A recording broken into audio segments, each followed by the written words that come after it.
What's up, everybody? Going down this weekend, we got UFC London, Movsar Evloev versus Lerone Murphy, and this is going to be my full card breakdown and predictions. Let's rock and roll right into this thing with our first fight of the night. We got Mullins versus Luana Carolina.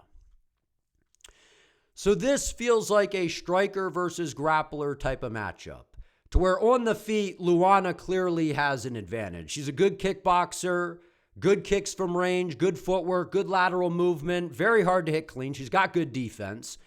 And her offensive output is pretty impressive. She's got good kicks to the body, good front kicks up the middle, good straight punches. And I feel like she's got an underrated ground game. We've seen throughout her career the takedown defense has gotten much better. And even if she does get taken down, she does a pretty good job of scrambling back to her feet and creating space and being able to just kind of keep her opponents at bay and really just put the striking on them. And I feel like in this fight, if Mullins is able to get the takedowns, if she's able to put Luana on her back, that is where Mullins is going to find success. Because we've seen throughout Mullins' career, against Dyer the first time, she was able to take her down and beat her up on the ground and get her out of there with some ground and pound, right? And then took out Silva, was able to control her, was able to outstrike her, right? And then, she got knocked out by Nora the Great Cornholio, but we know Nora is very good. She's got nasty striking, nasty power, right? And this win over Claudia Segula, that's aged pretty well, considering what Segula just did to Priscilla Cachoeira, right? She took her down, was able to beat her up on the ground, and is coming off of a loss in the rematch to Daria Zalenciakova, to where Daria was able to stop the takedowns and able to put the striking on her. And I feel like Luana is going to be able to do something rather similar in this fight. I know she's coming off of a loss to Michelle Montague, but to be fair, I think Michelle is a much better grappler than Mullins. So I'm going to side with Luana Carolina to get this one done by a decision. I think her footwork is very good.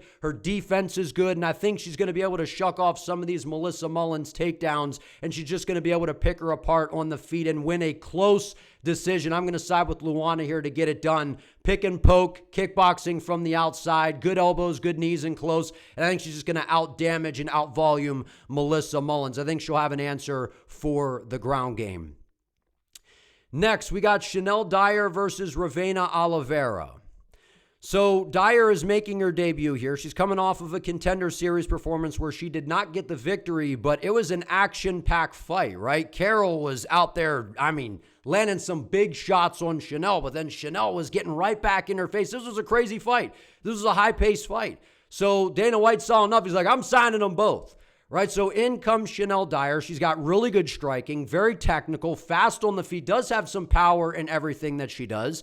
And before the Dana White's Contender Series, she was over in the PFL picking up some victories, right? She's got good striking, good knees, good elbows, and her hands are really fast. And I think that that's going to be the advantage for her in this fight because Ravena Oliveira, she just hasn't been super impressive, right? She lost to Tayanara Lisboa, who I know is more of a Muay Thai-based striker, and her ground game's improved throughout her career, but Tayanara is not that dangerous, right? And then gets subbed by Stephanie Luciano by rear naked choke, and I just don't know, man. I feel like Oliveira, she's scrappy, she's got decent striking, her ground game is okay, but I feel like we're going to get a back-and-forth striking battle here, and if that's the case, I'm going to side with Shanelle Dyer. I think she's faster, she's more precise, she's got a better arsenal, and she's a lot more technical than Ravena on the feet. I think Dyer goes out here and easily picks her apart and gets it done in the debut here. I'm going Shanelle Dyer by unanimous decision. She's got enough power to where if she's able to clip Ravena with something she doesn't see coming, I could definitely see her getting a stoppage,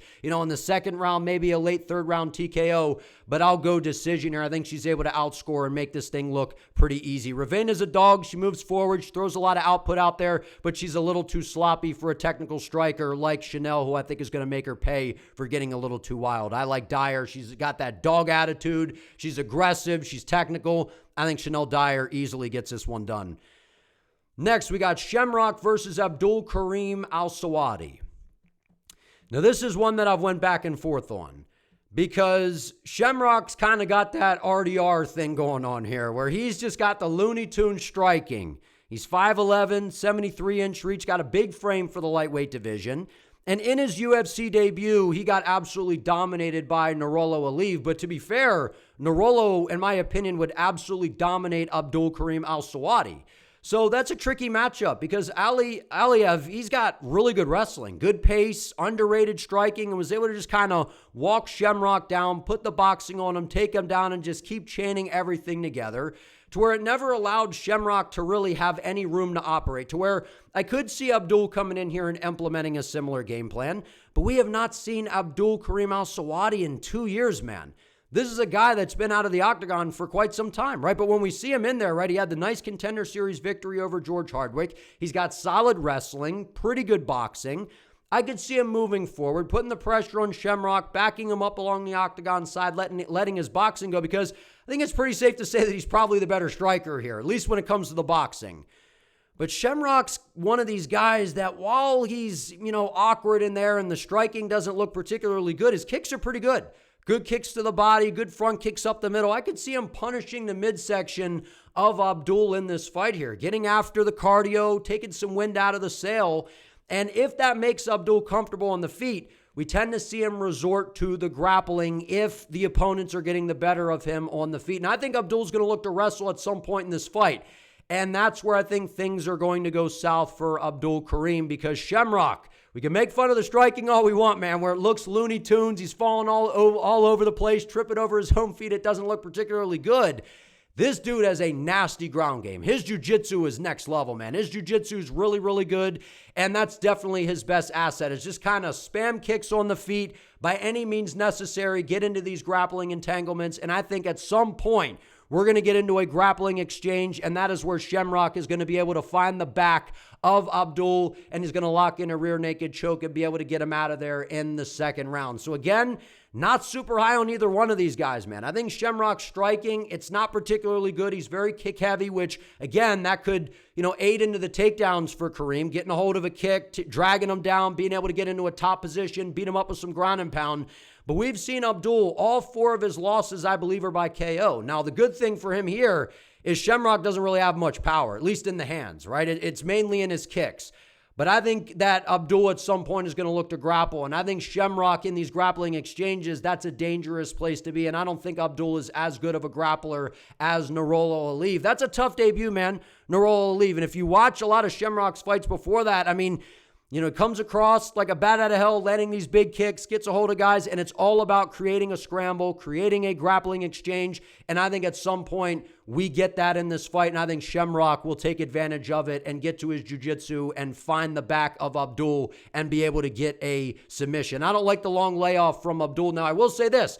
If Shamrock is not able to get this fight to the floor and this is a, technical back and forth striking battle, Abdul will get it done. He's got the better hands, the cleaner boxing, but I'm going to side with Shamrock in this fight. I think he's going to be excited for this opportunity, chance to get some, get back here after dropping the debut. And I think his jiu-jitsu is really, really good, man. And his kicks, while again, it's a little goofy and all over the place, they are pretty good. If you can target the body of Abdul, rip the kicks to the body, maybe set up a high kick, I could definitely see that, some knees in close. But I think we're going to get into some grappling entanglements, and I'm going to side with the dangerous submission guy here in Shamrock to get it done. I think he gets a big win here. Next, we got Louie Sutherland versus Brando Pericic. The heavyweight division is very desperate for prospects. And often in the heavyweight division, we get these blobs that aren't very athletic. They're not very technical. They got some power. Maybe they have a little bit of something. Brando Pericic is everything that we say a blob. Like, he's not a blob, man. Like, this dude is against the blob mentality when it comes to the heavyweight division. He moves really well for a big dude, right? Trains out at City Kickboxing, good jab, nasty power in that right hand. He's a good striker, good leg kicks. His takedown defense has been improving because he's rather new to MMA, right? Only 5-1 as a pro. Did lose almost 2 years ago. He got submitted on the ground. So if there is a weakness in his game, one, I would say it's the gas tank. And then two, it is going to be the ground game. But we've seen at City Kickboxing, not only are these guys really good strikers, but they develop very good takedown defense. And what we've seen from Brando, man, is if you cannot get this guy to the floor, you cannot catch him with a shot early, he is very, very dangerous. And we saw against Ellison where he went out there and just absolutely ran him over. I think that's what we're going to see in this fight. And I think Brando goes out here and runs over Louie Sutherland in the first round. And to be fair to Louie Sutherland, I mean, he came over with some hype, right? Was calling out into the microphone, UFC, sign me, right? And I like this guy. He's got a solid ground game, gets a little bit wild on the feet, but he does have power, right? At heavyweight, everybody's got power. So, of course, he could go out here, land a shot on Brando, drag this thing out a little bit, make him, work a little bit. And like I said, I am worried a little bit about the gas tank of Brando, to where if he can't get that early finish, I could see Louie Sutherland potentially starting to take over as the fight plays out. But I don't really trust the gas tank of Sutherland either, right? We've seen him go in there in some of these fights where he can go to a decision. We've seen him, mix in the takedowns. We've seen him land some big, leg kicks, big power shots from range. But at the end of the day, he's a brawler, man. And we saw against Walter Walker, this was a disaster of a debut. And I think he was supposed to fight one of the Toffer brothers, which was a much better matchup to where he would probably have a grappling advantage. But obviously he doesn't have that against Walter Walker. And Walter Walker, I mean, he's out here, he'll hook at everybody. So I take this with a grain of salt. But at the end of the day, Louie Sutherland's entertaining. But I think Brando, I think he's a legit prospect in the heavyweight division. Good striking, good range management. And when Sutherland kind of loads up and comes charging in, throwing these wild shots, I think he's going to get countered heavy by Brando and put away in the first round. Pericic, he's not messing around, man, training at CKB. I think that this guy he's really ready to go, and he's getting better and better every single fight. I think he's way more dangerous than Louie Sutherland in this fight. And I think even if Louie tries to grapple, Brando will sprawl and brawl, get back to the feet, put it on him, attack the lead leg, make him more of a stationary target, and take him out with the boxing. I'm going Brando all day long here by a first round knockout. I think he's legit, man. Next, we got Antonio Broccoli versus Mantas. Kondratavicius. Kondratavicius. Antonio Trocoli, let's be real, man. He's one of these guys that the UFC just kind of keeps around to feed to prospects to basically get them a win in their debut. And that's pretty much what we have here. Antonio Trocoli's been in the UFC for a while now, and he lost to Sharmagomedov, lost to Tresean Gore, lost to Mansour Abdul-Malik. Now, to be fair, all those guys are pretty dangerous fighters. But to get subbed by Mansour in a standing guillotine, another standing guillotine by Tresean Gore, like, that's concerning. And you're a guy that's supposed to be known for having a solid ground game, right? Your jiu-jitsu is basically supposed to be your bread and butter. And I know he's 6'5", got an 80-inch reach. He's got this big, tall frame. And when you look at him, you're like, this guy's probably pretty good. It's just not the case. It's just not the case. And his last win was 4 years ago. And he's supposed to go in here and take out Mantas, a super dangerous guy who's very dynamic, very explosive. He's got nasty power on the feet, really good striking, power in that right hand. A guy that even has a solid ground game as well. We've seen him submit dudes. We've seen him take guys down and be able to submit them. Right? And I know he got submitted a little while ago, but this dude's nasty, man. And the big concern here for Antonio is his defense is not good. Not good whatsoever. He's got that tall man defense. Chin is right there on a platter to where maybe Mantas goes out here and rocks him and subs him. Right? Maybe he just takes him down and subs him right away. That'd be pretty wild. But again, we've seen this guy's got nasty power, comes on the Contender Series, gets the nasty overhand right and finishes him on the ground. I'm going Mantas all day long in this fight, man. And I think he makes very quick work of Antonio Broccoli, man. Antonio Trocoli, man. Like, I'm sorry. Antonio's just kind of a sitting duck, dude. He's not particularly good at anything. And I know that he kind of drugged the fight out for a while with Sharmagomedov, and he stepped in on shorter notice, I think it was, right? So props there. But when you're getting submitted back-to-back by a standing guillotine and your bread and butter is your ground game, I'm sorry you're just lost at this point, man. And I think Mantas is for real. He's got nasty striking. He's a good striker, good kickboxing, nasty leg kicks. I think he starts working the lead leg of Antonio, makes him even more of a sitting duck, takes advantage of his bad defense, and catches him with a big right hand and is able to, follow up with some ground and pound shots. The referee has to step in. But like I said, maybe Mantas goes out here, gets a club and sub, definitely possible. I think Mantas finishes this fight regardless. I'm going to say that he looks for the KO here, hunts him down, marches him down, puts a big right hand on him, is able to drop him and get him out of there. Mantas is a well-rounded fighter. He's got power. He's a nasty striker, very explosive. And I think he's a legit prospect, man. I think he makes easy work of Antonio. That's, to me, why the UFC still has Antonio around at this point, kind of to feed him to guys to get a win here. So that's exactly what's going on here. I think Mantas makes easy work of Antonio Trocoli. This is probably Antonio's last fight in the UFC. Not UFC caliber whatsoever. Mario Pinto versus Felipe Franco. Dude, Mario Pinto is going to absolutely destroy Felipe Franco, and I think he's going to knock him out in the very first round. I understand that this guy, you watch some of the tape, you look at him, he's big, he's scary, right? He's in great shape. He's got crazy power. He's very explosive. But this guy's not fighting anybody. This dude's fighting a bunch of taxi cab drivers. And I know you see a little bit of a ground game, but the opposition he's in there with isn't good whatsoever. And if you're getting submitted by Freddie Vidal on the Contender Series, in my opinion, all hope is lost, man. All hope is lost. And you could say whatever you want about Felipe Franco. I don't think he's that great. And it was supposed to be Mick Parkin in here, which I was actually really looking forward to this fight. And I was still going to pick Mario Pinto anyway.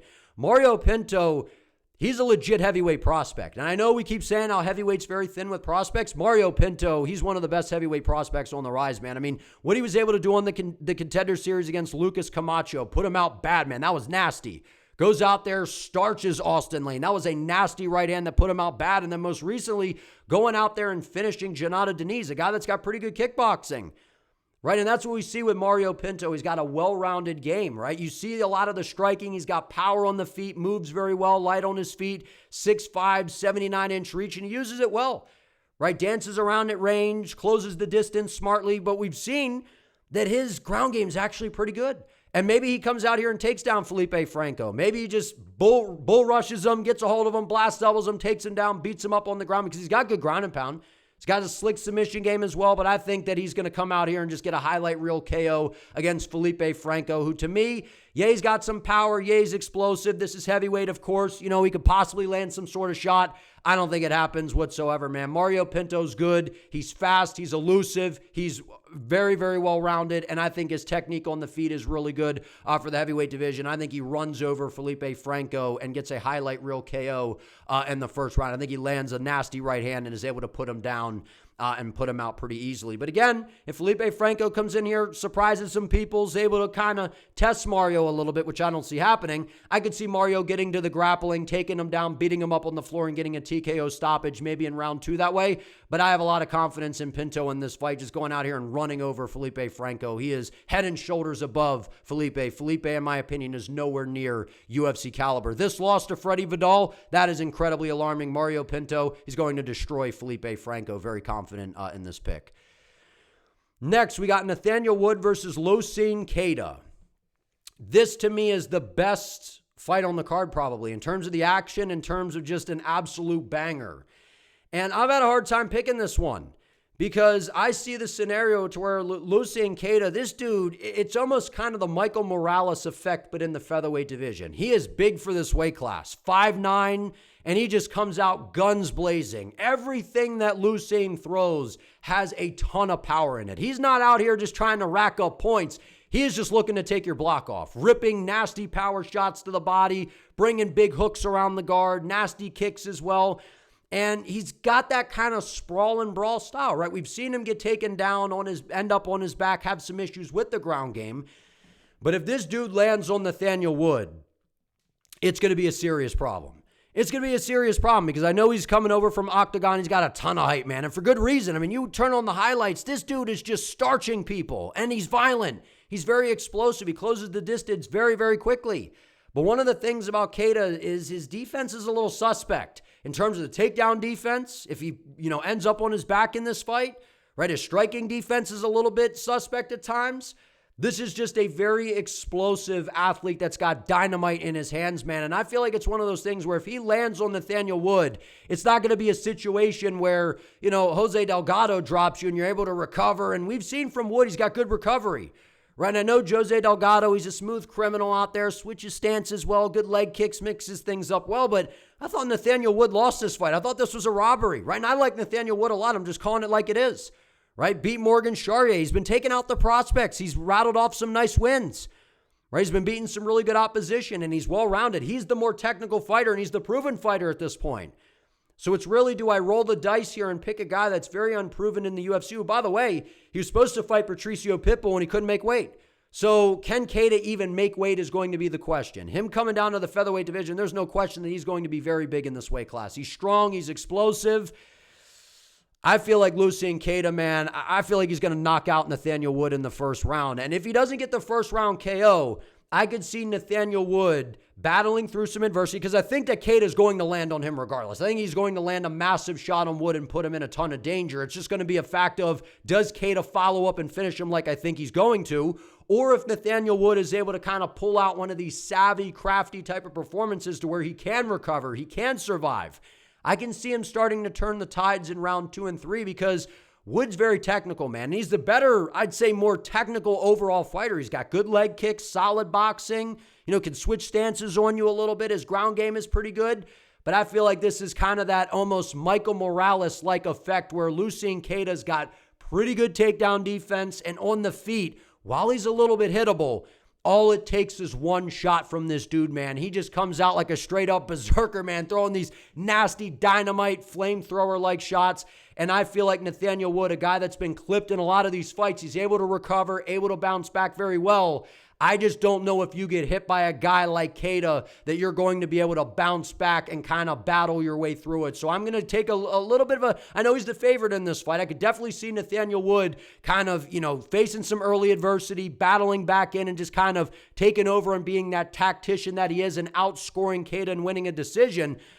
I think it'd be very smart for Wood to grapple early in this fight. I think he will. He's very technical. I think he can also hurt Keita on the feet because, like I said, Keita's defense is suspect.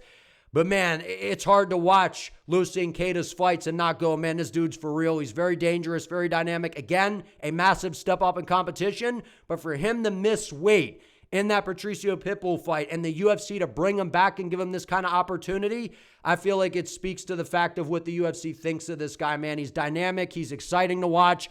I think he comes out here and gets a highlight on Nathan Wood, man. I like Nathaniel Wood, and I definitely could see him pulling it off because he's very well-rounded. He's the guy that's got all the experience. He's a tactician.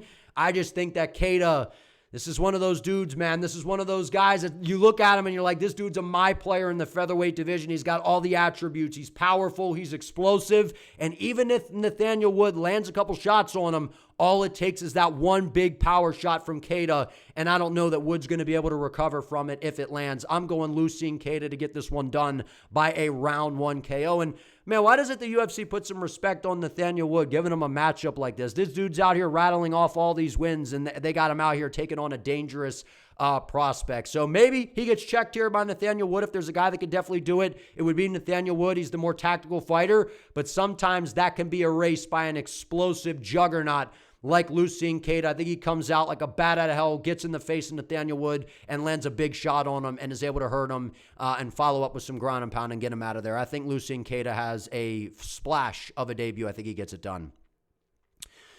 Next, we got Mason Jones versus Axel Sola.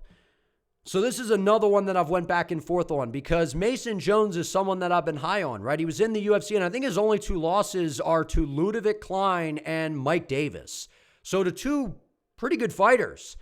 And Mason Jones had kind of that first run in the UFC. His contract, I think, ran out, and he decided to go back to the regional scene, get some more experience. And ever since he's came back to the UFC, Mason Jones is, 2-0 since coming back to the UFC, right? He had some wins prior, but in his second run here, goes out here and beats Jeremy Stephens, but he was getting tagged up on the feet by Jeremy, right? And he said, I wanted to be more entertaining, and then eventually got to the grappling and was able to easily kind of get through Jeremy Stephens when he was not, trading with him on the feet. But that's what we see with Mason at times. Some question marks when it comes to the game planning and the fight IQ, right? And another example, goes out here and is getting lit up early by Balaji Oki. And I know that Oki's very dangerous. He's a good technical striker, and he's got pretty solid takedown defense to where he was basically able to keep Mason Jones at range and was able to put him in a world of trouble, man. He had Mason Jones in all kinds of trouble, and this was one of the craziest comebacks we've seen, right? Mason battles back into the fight and is able to dominate Balaji Oki. I think it was in that second round, right? Comes out, gets a hold of him, takes him down, and is able to just beat him up on the floor and get a stoppage. So for me, Mason Jones, he's been really good, man. He's well-rounded. He's got pretty good striking. He's got a pretty solid submission game, and his wrestling's really good. And he loves to pressure guys, back him up along the octagon side. But what comes with that is he's very, very hittable, and his striking defense is not particularly good. And when I look at a guy in Axel Sola who not only does he look like Nick Jonas, right? He's out here looking like a Jonas brother. This dude had a really good debut against Reese McKee, and that was up at 170 pounds, right? This is at 155 here. And I know Reese McKee's not, the greatest fighter in the world, right, by any means. But Axel Sola was comfortably outscoring Rhys McKee and then was able to get that stoppage. I believe that was in the third round where he was able to, put him away. And what we've seen from Axel Sola, southpaw striker, good kicks to the body, good movement, pretty good boxing. And we've also seen that his ground game is also pretty good as well. So what I see in this fight is I can see Axel Sola sitting at range, blasting kicks to the body, mixing in some head kicks, and then just kind of picking and poking from range and outpointing Mason Jones. Because if Mason Jones is getting outscored with the striking here, maybe he can, march down Sola, catch him with a shot, out-volume him, maybe. But I think Axel Sola is a little bit slicker than Mason Jones. So I'm going to pick Axel Sola, Nick Jonas here, to come out here and get a decision victory. I know that Rhys McKee in the debut, but that was also at 170. This is at 155. He's got some time. I think that was on short notice, if I'm not mistaken, against Rhys McKee. So I think he's got more time to prepare here. He's going to come in better shape.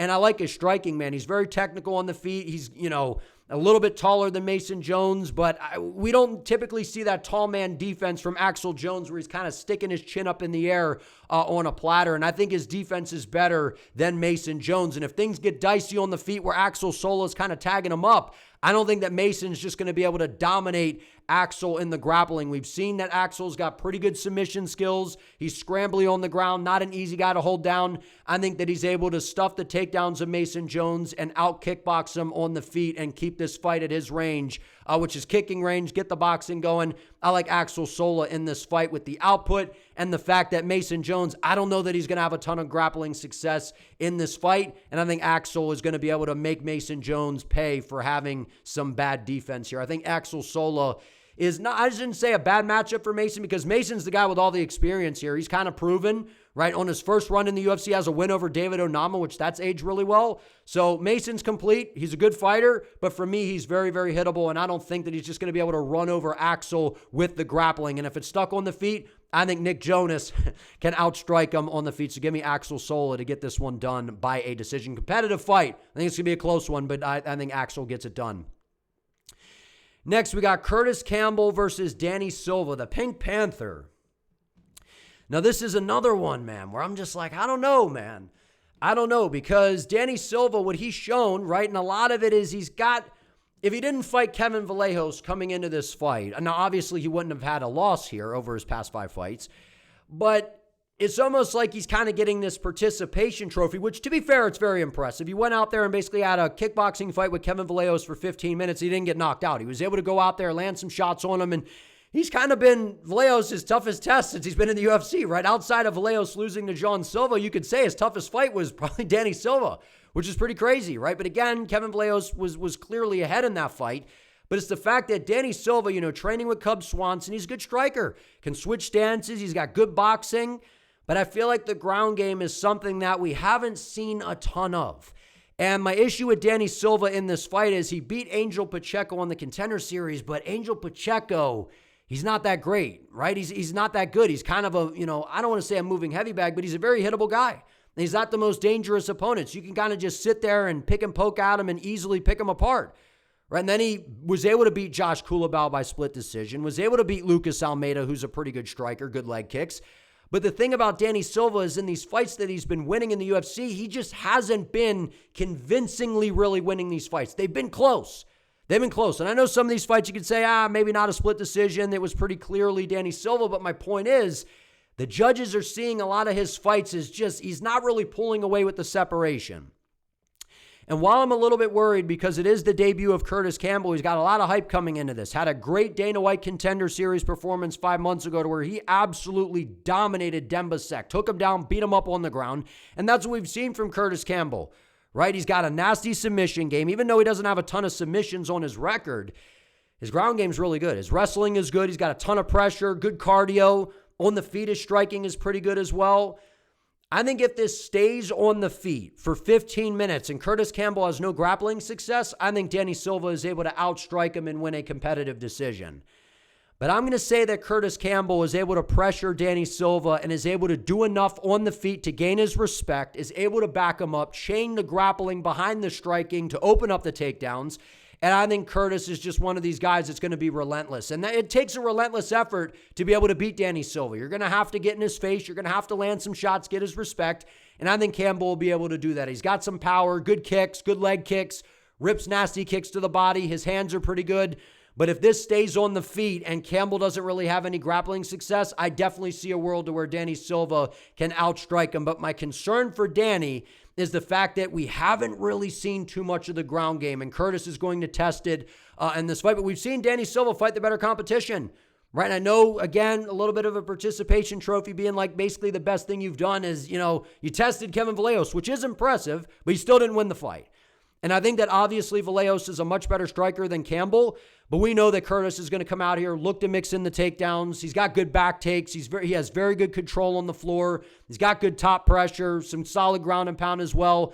I think he's going to be able to get some takedowns on Danny Silva and win a close decision here. I'm going to say a split decision. I'm going to say a 29-28 split decision victory for Kurtis Campbell. I think he's going to get tagged up on the feet a little bit by Danny Silva. Silva's got some slick boxing. He is hittable, though, but I feel like the takedowns and some of the control time is going to add up for Kurtis Campbell in this fight. I think Campbell gets it done in the debut. Like I said, even if Danny Silva is looking good in these fights, he's not doing a whole lot to be able to separate himself, and we've seen Kurtis Campbell's durable. He moves forward. He's got a high motor. I think he's able to mix it up and get this one done in a close one over Danny Silva. This will be a fun fight. Next, we got Roman Dolidze versus Christian Leroy Duncan, CLD. A guy that I have labeled as the dark horse of the middleweight division. And Christian Leroy Duncan has been on an absolute tear. And the only loss recently has been to Gregory RoboCop Rodriguez. And that was almost 2 years ago. And that's not a win. That's not a loss that has aged poorly whatsoever, because RoboCop's an absolute monster, right? And that says a lot that RoboCop had to break out the grappling in this fight, right? Because we've seen Gregory's out here just knocking everybody out, right? But against Christian Leroy Duncan, it's a different kind of puzzle. He's very fast, very explosive, dynamic, flashy, switches stances, bouncing around, very, very unpredictable, right? Was able to beat Andre Puliev, which that's a pretty good win. We saw Puliev get Atiba Gautier a fit, right? Went out there and just, ran over Eric Anders, man. Was able to beat up on him. Now, to be fair, Eric Anders a little bit older. He just retired, right? And a little bit slower in his career. Kind of a sitting duck in a way to where Eric's defense isn't particularly good. So that was kind of a tailor-made matchup for CLD to be able to go out there and kind of stunt. And then most recently, going out there and brutally knocking out Marco Tullio. This was unbelievably impressive, man. Unbelievably impressive. And for as underrated as CLD has been, that was kind of the fight that kind of brought him into the limelight. And now he gets a massive opportunity. Because if he goes out here and beats Roman Dolidze, I think he cracks into the rankings, right? So this is a huge opportunity here. And Roman Dolidze is a guy to me that, he's got good jiu-jitsu, but he has a hard time getting the fight into his world. And out of his last 5 fights, he got absolutely destroyed by Nasruddin Imavov. He beat Anthony Smith, which, not that great of a win. Was able to beat Kevin Holland, the rib injury for Kevin Holland, right? But he was still winning the fight. Was able to outstrike Marvin Vettori. And most recently got absolutely ran over by Fluffy Hernandez, absolutely dominated. Right, so for me, it just comes down to the fact that I just don't think Roman Dolidze is that good, man. And especially, he's getting up there in age. He's almost 38 years of age. He's slow on the feet. He kind of just spams overhand rights. His gas tank is a little bit suspect. And I think he's going to get outworked in this fight. And honestly, I think Christian Leroy Duncan is going to find a late TKO stoppage in round 3 here. I think Christian Leroy Duncan is going to style on Roman Dolidze. I feel like that's why the UFC booked this fight. Roman Dolidze is slow. His striking defense is not particularly good. And while he has a good submission game, he doesn't do the best job getting the fight to the floor. And we've seen that CLD's ground game, it's gotten much better, man. His takedown defenses looked way better over his past few fights.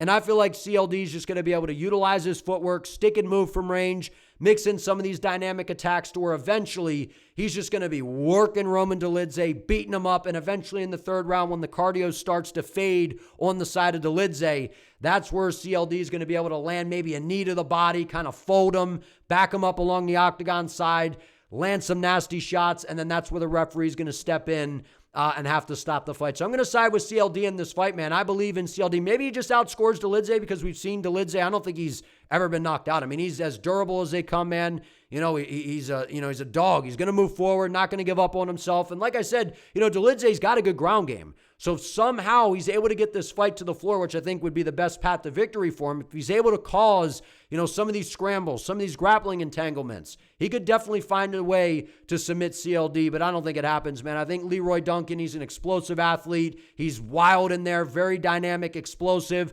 I think he's just able to put the boxing, the knees, the kicks. I think he's just going to shred in style on Roman Dolidze, and when Dolidze starts to slow down, CLD is going to be like a shark in the water, smelling that blood, and he's just going to get after him and be able to get a late TKO stoppage. Give me CLD. I think by style points, I think he's just going to stun on Dolidze, man.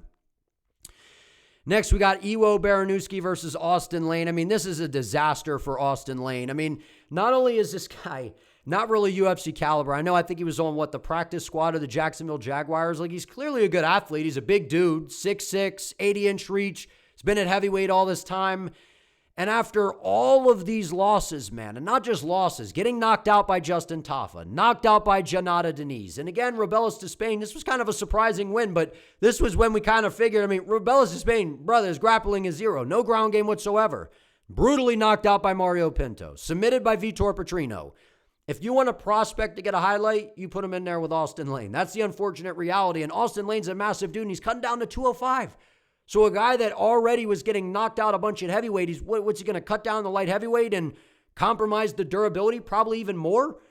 I just don't like this move whatsoever, man. And Iwo Baranuski, this is a dude that he's a prospect to watch in the light heavyweight division. I'm not saying he's going to be a champ or anything, but this is a bright prospect coming out of Poland, man. His finish on the Contender Series, this was nasty. Overhand right, followed it up on the ground, man. He's got nasty ground and pound, a solid overall game. Very, very good grappling, very good, overall game. And we've seen on the feet, this was Ooga Booga mode, man. These guys got into the pocket and they just bit down, tucked the chins, and they just barroom brawl, man. These guys get after it. It's basically a bar fight. Right, and Ibo Aslan, he's not the most technical guy, but he's got some power. He was able to hurt Iwo Baranuski. And if Iwo just comes out here and just wants to go guns blazing in these fights and forget the technique and get into these scraps in the pocket, he's going to give powerful guys a chance to possibly get that knockout. And Iwo's one of these guys where he's undefeated. He's got good takedowns, nasty ground and pound, well-rounded ground game. I think he's literally better than Austin Lane at every aspect of MMA, man. And I think he's going to go out here and get a first-round knockout over Austin Lane. Now, maybe he drops him on the feet. I think he's going to land a big shot on him. He's going to be way faster. And I know Lane, is going to have a size advantage here. And, maybe coming down, he's able to kind of impose, his size on Iwo a little bit, take him down, maybe surprise us with something. But I think the skill, the lighter man skill is going to be on display here. And I think Iwo's going to be faster. I think he's going to land a powerful shot, drop Austin Lane, followed up with some ground and pound, and the referee's going to have to step in and stop the fight, man. I don't like this whatsoever for Austin Lane. I understand it hasn't worked out at heavyweight. You're dropping down to 205. It feels like you're trying to bully around the smaller dudes. He's got a massive reach advantage, 7-inch reach advantage, 6-inch height advantage. He's got that tall man defense. His defense lets him down in every fight. Iwo, he's well-rounded. He's got the power. I think he goes out here and dusts Austin Lane in the first round. I think he gets a violent knockout. Drops him, follows him up with some vicious ground and pound. Iwo Baranuski all day long. This is, again, the reason Austin Lane, I think, is still around the UFC, trying to feed him to these prospects. And like I said, you want the prospect to get a highlight reel KO, put him in there with Austin Lane. Bad matchup for Austin Lane, man. I don't like him dropping the light heavyweight here. Next, we got Michael Venom Page versus Sam Patterson. You talk about a weird booking. And I had been saying that Sam Patterson is the dark horse of the welterweight division, a guy that people just don't really talk about, and a guy that, he was at lightweight, and he's got a massive frame. 6'3", 78-inch reach, and at lightweight, that is a massive frame. And to me, he was just kind of sucked out, draining himself too much to where the durability clearly became a problem, right? He got knocked out by Yanal Ashmuz. And what we've seen from Sam Patterson, he's got a well-rounded game. Good submission skills, good jiu-jitsu. His wrestling, not the best. His takedown entries, not the best. But on the feet, he's got some nasty power. Good leg kicks, good boxing, nasty power in everything he does. And that's what we've seen in his past 4 fights. He is on a 4-fight win streak, but a 4-fight finishing streak, right? Went out here and dominated Johan, was able to get the submission, able to run over Kiefer Crosby. But are these guys anywhere near as good as MVP? I don't think so, right? Was able to brutally knock out Danny Barlow. That was ferocious. And most recently knocking out Trey Waters, which that was very impressive as well. And not only is Sam knocking these people out or submitting people, He's making it look easy, and he's doing it early in these fights. So I could see a scenario where Sam Patterson comes out here, he's not playing around, and I think that these guys have trained together a lot. So Sam Patterson has that familiarity with Michael Venom Page. He kind of understands the way he moves, and that's kind of the element of surprise with MVP is when you get in there, it's like, how do you prepare for MVP, right? And unless you're training with MVP or Wonderboy Thompson or Raymond Daniels, like it's a very hard style to mimic, right? You can kind of have someone get in that karate, point like jousting type of stance, right? Fencing, whatever, in and out, right? But when you're in there, it's different. And that's what we've seen with a lot of the opposition that gets in there with Michael Venom Page is you think maybe you've trained with him, but it's different in a fight. It's different in a fight. And I think the reality is Michael Venom Page is going to make Sam Patterson pay for having bad striking defense. And this fight kind of stinks because at the same time, it's kind of like, why is I feel like the UFC is a little frustrated with MVP to a degree. We've heard him, in the media kind of explaining his frustrations. But I feel like some of this as well is MVP booking him. It's kind of tough to do, right? Because if you put him at the top of the weight class with some of these grapplers, you're just going to get taken down and mauled. And then what do? You put him in there with a lot of the strikers that you're trying to build up, and he's going to beat these guys. Because if you just stand in front of MVP for 15 minutes, pretty much nobody's beating him. Ian Gary is about as good of a striker as we dang near have in the welterweight division, and he was getting tagged up on the feet, and he had to grapple. Right, and Ian Gary, by the way, has a very underrated ground game. Maybe Sam Patterson's, submission skills are better, right? Where if he's able to take the back of MVP, I definitely think Sam Patterson can finish it. But is Sam Patterson a better striker than Ian Gary? No, not at all. Ian Gary's very elusive, very methodical. And what we've seen from MVP, right, was able to style on Kevin Holland, style on Shara Magomedov, and style on Jared Cannonier, and he had him wobbly and was kind of messing around and didn't get him out of there, and then ended up getting taken down and controlled on the floor. To where if that happens in this fight, I think Sam Patterson will get a stoppage. So for me, I'm not counting out Sam Patterson in this fight, and I really want to pick Sam Patterson, to be honest with you, because he's my dark horse.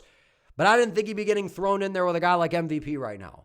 I thought that the UFC would give him a couple more fights, kind of build him up, and then start getting him into the welterweight rankings.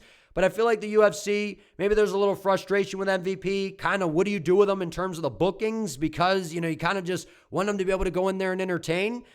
But at the end of the day, MVP, while, these fights are predominantly striking fights, they haven't been that entertaining, man. And even when he rocks these guys, he taunts, and it's like, come on, man, finish the job.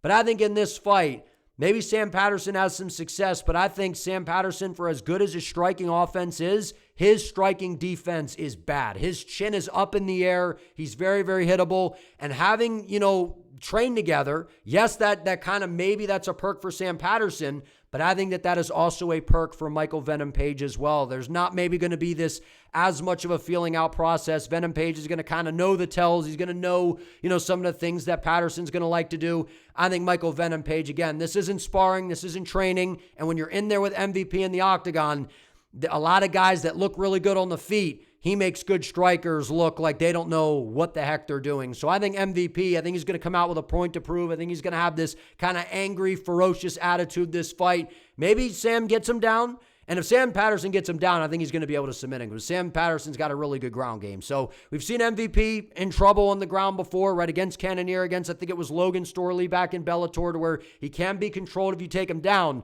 But Sam Patterson's jiu-jitsu is good. While I don't know that his wrestling is necessarily good enough to be able to keep down MVP and control him for large portions of the fight. And we've seen, listen, MVP's hands are low. He is getting a little bit older for as fast as he is, and Patterson's got some power now. So I definitely am not counting out Sam Patterson in this fight, but I feel like MVP is going to be a little bit tricky for Sam in this fight. I think MVP is going to be able to make Sam pay for having some of that bad tall man striking defense. Give me MVP by second round knockout. And if he doesn't get the KO, I think he just kind of styles on Sam Patterson and is able to outscore him and win a decision. But like I said, don't count out Sam Patterson. His ground game is good.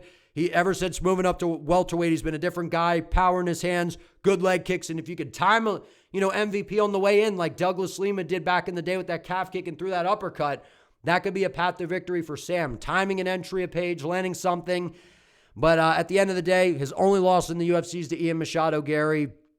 I got to go MVP here. He's a handful to deal with on the feet, man, and I feel like he's able to style on Sam Patterson here. And I do think he lands a shot and doesn't mess around here and has a statement type of performance and gets his first finish in the UFC. Give me MVP. Next, co-main event, we got Luke Riley versus Michael Aswell Jr. This is a banger. And the reason that Luke Riley is in the co-main event is because he's clearly someone that the UFC is trying to build, and he made good on his UFC debut, and I picked him by a second-round knockout, and I got to pat myself on the back a little bit, man, because the way that I saw this fight playing out with Bogdan Grad is literally exactly how it played out. It was Grad was going to pressure the heck out of him, take him down, control Luke Riley, and probably win the first round. But then Riley was going to come off the stool in the second round and have some answers for Bogdan Grad and knock him out. And that's exactly what happened. Right? And I feel like with Luke Riley, we've seen throughout his career, this dude has got some nasty power, man. When you look at him and you see him out there, he looks a little stiff, a little slow, a little underwhelming. But when this kid lands, man, he's got some power. He's got very, very tight boxing techniques, some good kicks from range as well. Right? Maybe the biggest weakness of his is the ground game, but I don't imagine that that's really going to get tested in this fight. And even if Aswell does grapple, I don't think his ground game is good enough to really trouble Luke Riley in this fight. I think that we're looking at more of a straight kickboxing fight here, to where you have the power and the versatility of Luke Riley versus the volume boxing of Michael Aswell. And Aswell, you know, he's coming out of that 4-ounce fight club, right? Training with those guys over there. They all got really good boxing. Right, and since coming into the UFC, right, lost a decision to Balagioki, and then most recently went out there and beat Lucas Almeida and was able to get the stoppage, but Almeida's hand was a balloon, man. I don't even know how that fight went through and how it happened. Right, that was kind of crazy to me.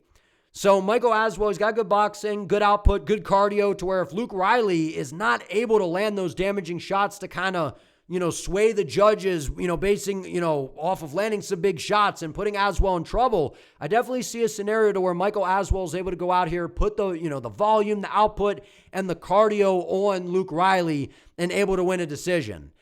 But I am going to side with Luke Riley in this fight, man. I've been very high on this dude, and not only do I think he wins this fight, but I think he gets another second-round knockout. I think in the first round, it's going to be competitive. It's going to be close. Maybe Aswell even gets ahead in terms of the output, putting the volume out there. But I think Luke Riley is eventually going to land a big shot. I like the left hook of Luke Riley. It's tight. It's technical. I can see it snapping around the guard of Michael Aswell, because what we've seen from Aswell, while his boxing is good, while he's got good cardio and good output, mixes up the shots really well, his defense is not that good. And when you're out there throwing so much volume, that leaves you susceptible to being countered. And when you got a precise counter puncher like Luke Riley, I think he's going to be able to make Michael Aswell pay for being a little bit out of position and a little bit too hittable. And like I said, Luke Riley, it's not just the boxing, where with Aswell, it's predominantly the boxing. Riley's got, you know, good front kicks, good leg kicks, and then he's going to mix it up on Michael Aswell in this fight. And like I said, if Aswell does try to grapple, I think he's the one that would try to grapple in this fight. I don't think he's good enough of a grappler to really trouble Luke in that aspect. And I think Luke would just scramble back to the feet, put it on Aswell. I'm going to go with Luke Riley to get this one done. And I got confidence in this dude, man. I think he's able to find a shot and able to put Michael away. And if he doesn't put him away, I think that he'll just be able to land the more damaging shots. He'll hurt Aswell, rock him a few times, and is able to get the nod on the judges' scorecards. I like Luke Riley a lot. I think he's dangerous. I think he's fun to watch. And obviously, he's in this co-main event for a reason against a willing dance partner that's a ton of fun to watch as well, and Michael Aswell. This is going to be a banger, but I'm going to side with the precision and power of Luke Riley over the volume and the output of Michael Aswell, who's very hittable. Give me Luke Riley. I like him a lot. Last but not least, we have arrived at the main event. If you guys are enjoying this video, if you could please do me a favor, give it a like, hype the video as well. And if you are new, if you could subscribe to the channel, I would greatly appreciate it. So we have, this should be a number one contender fight. In my eyes, this is a number one contender fight, and hopefully the winner of this will move on and fight Alexander Volkanovski for the featherweight title, because I think both of these guys should have already have had their opportunity to fight for the belt. But this, to me, is one of the best main events that we've had of the year so far. You have two undefeated fighters who have both been doing some very impressive things. Now, the knock on Movsar Evloev is, while he has been taking out some really good competition, he has yet to find a finish in the UFC. While Lerone Murphy, I think he has 3 finishes since he's been in the UFC, and all 3 of those finishes are by knockout. So the way that I look at this fight is Movsar Evloev is clearly the better grappler, while Lerone Murphy, I would say, is the better striker. He's very tactical, good elbows in close, good knees in close, good sharp, rangy boxing, nasty kicks. And Lerone Murphy mixes things up really, really well, and he does a really good job sticking and moving from range, right? And what we've seen throughout, his career is if you are not able to take down Lerone Murphy and control him, or you're not able to really scare him with power on the feet, this is a guy that has found a way to get ahead of just about everybody with the striking, right? And that's what we've seen. Goes in there against Edson Barboza, is able to outstrike him. Goes in there against Dan Ige, got clipped with a nasty right hand early, but then battles back and is able to easily outscore Dan Ige. Goes in there against a heavy hitter in Josh Emmett, outscores him. And most recently, this was a massive victory for Lerone Murphy. Takes this fight on short notice against a guy the UFC was clearly trying to hype up in Aaron Pico, a guy that had, coming over from PFL Bellator, known for, his wrestling pedigree, his power in his hands. He's got good boxing. And to be fair, Aaron Pico was looking pretty good early. Then he got overzealous and got clipped with a nasty, I think it was a spinning elbow, to where he got knocked out by Lerone Murphy, to where Lerone Murphy will set traps. He'll allow you to pressure him, allow you to get over-aggressive to where he can kind of throw some of these flashy techniques, because while Lerone Murphy's takedown defense is not particularly good, that's the biggest weakness I'd say in his game, he does a pretty good job of staying safe and scrambling back to his feet. He has a very good get-up game. He doesn't get hold down for very long. And I think in this fight, if Lerone can keep this thing on the feet, if he has the answers for Movsar's wrestling, I think Lerone Murphy can definitely outstrike Movsar Evloev and outdamage him and win a decision. And maybe he's able to find a stoppage in the later rounds, because what we've seen from Movsar, he's been in a bunch of 3-round fights, to where Lerone Murphy, he's accustomed to these 5-rounders now. He's been preparing for these 5-round fights. He's got a good gas tank, so I don't have any worries about the cardio of Lerone in this fight. To where when we look at Movsar Evloev, I think he's been fighting the better opposition, right? He's been able to beat Dan Ige, beat Diego Lopez. Now, granted, that was on short notice for Diego Lopez, and Lopez had him in a ton of trouble on the ground. But again, we know how good Diego's ground game is, right? Was able to beat Arnold Allen, was able to beat Aljamain Sterling. I mean, these are 3 wins over 3 ranked guys, right? And I know that kind of the knock on Evloev is, he doesn't really finish fights, but these fights they've been close. A lot of them have been close. But if you look at these fights, he was stinging Dan Ige around on the feet. A nasty flying knee, was able to land some good shots on him, was able to rock Arnold Allen with a jab, I believe it was, right? He's got some power, landed some, big shots on the feet on Aljamain Sterling. So Movsar Evloev has been in some very close fights. The Aljo fight, the Arnold Allen fight. So he hasn't really separated himself against some of the better competition in the weight class. Even Diego Lopez, it was a good fight. It was a very close fight. What I think this comes down to is I got some questions a little bit about the gas tank in rounds 4 and 5. Now, I don't think it's going to be an issue. That's not what I'm saying. I'm just saying we've seen Lerone in these 5-round fights, to where with Evloev, this is a little bit new territory since being in the UFC. Movsar has not fought in a little over a year. The last fight was against Aljamain Sterling, which was an exciting fight. Great grappling exchanges. Movsar Evloev gets a lot of heat for being boring, man, and a lot of these fights have been very entertaining. The Lopez fight, the Allen fight, a lot of his fights are entertaining, right? Even though he's not getting finishes, the fights are entertaining. And I think in this fight, it's going to come down to the fact that Movsar Evloev is just going to be relentless, man. I think his cardio, while there might be some questions because we haven't really seen him go, a full 25 minutes really since he's been in the UFC, I think he's going to go out here and be a little bit too much for Lerone Murphy with the ground game. And I think that Lerone will have some answers. He'll get back to his feet. He'll be able to land some shots. But I think early, you're going to see Movsar Evloev pull ahead. I think he's got really high-level wrestling, man. His wrestling's really good. He's got solid control. Right? I wouldn't say that Movsar Evloev has great control. So even if he does get Lerone Murphy down, I think Lerone is going to be able to work back to his feet rather quickly. But I feel like one thing that people might sleep on in this fight is the underrated striking of Evloev. His striking has gotten a lot better, to where when, you're a guy like Lerone who, man, I'm the striker coming into this fight. I'm the better striker. Sometimes you overlook your opponent's striking. You're like, he's just the grappler, right? And Movsar Evloev is a lot more than a grappler, in my opinion. He's got some sting in his hands, and he's creative. He's dynamic. You'll see him throw some spinning attacks. You'll see him throw these flying knees, to where I could see him feinting a level change and coming up with a flying knee or something and maybe catch Lerone Murphy. Right? I could see Lerone Murphy kind of, having an answer for the takedowns in the mid to later rounds. Maybe he's able to sting Movsar with something and get him out of there. So I think that this is actually going to be a competitive fight. I'm going to go Movsar Evloev. He wins 3 rounds. Lerone Murphy wins 2 rounds. I think it's just going to come down to the grappling onslaught of Evloev, and I think he's going to be able to land enough shots on the feet. And even when he does take down Lerone, I think we're going to see Evloev threaten with some occasional submissions. I know he's not exactly a submission specialist. He's more of just a straight wrestler, but we have seen before the UFC he's been able to submit guys. I think he looks to kind of attack with some submissions, mix in some ground and pound, not just solely try to control Lerone, because if he does that, and Lerone's able to outstrike him on the feet, Lerone will win based on damage. That's definitely a possibility here. But I think Movsar Evloev is one of the most elite guys in this weight class. I think Lerone is very good as well. Lerone's one of the better strikers. We've seen him have issues with the takedown defense, though. And I don't believe any of those guys are as good of a grappler as Movsar Evloev. So I think Evloev mixes in the takedowns. The wrestling's going to be a bit too much. Movsar, I mean, this dude's in great shape. Both guys are in great shape. But Movsar Evloev is unbelievably strong, man. And to be able to, get into those grappling exchanges with a great, dangerous grappler like Aljo, I think is very impressive. And we saw him going back and forth on the feet with a good striker like Arnold Allen. I think Movsar Evloev is the complete package. Other than the fact that, yes, he hasn't finished fights in the UFC. Who knows? Maybe he gets a finish at some point in this fight. But I'm going to say we have a competitive decision here. I think Movsar is going to mix in the takedowns, keep Lerone guessing. That's going to make Lerone a little bit more gun-shy on the feet to where Evloev will be able to land some shots, pull ahead, and I think he wins a close one over Lerone Murphy. This is a great fight, man. 2 undefeated guys, true number 1 contender fight. Not often that we get fights like this in the UFC anymore, where we kind of get the best on best, a lot on the line, necessarily, right, in terms of maybe a title shot, right? Hopefully, the winner will move on and fight Volk. It'd be a fresh matchup for Volk, be a ton of fun, because whoever wins this fight, obviously, they remain undefeated. Somebody's always got to go.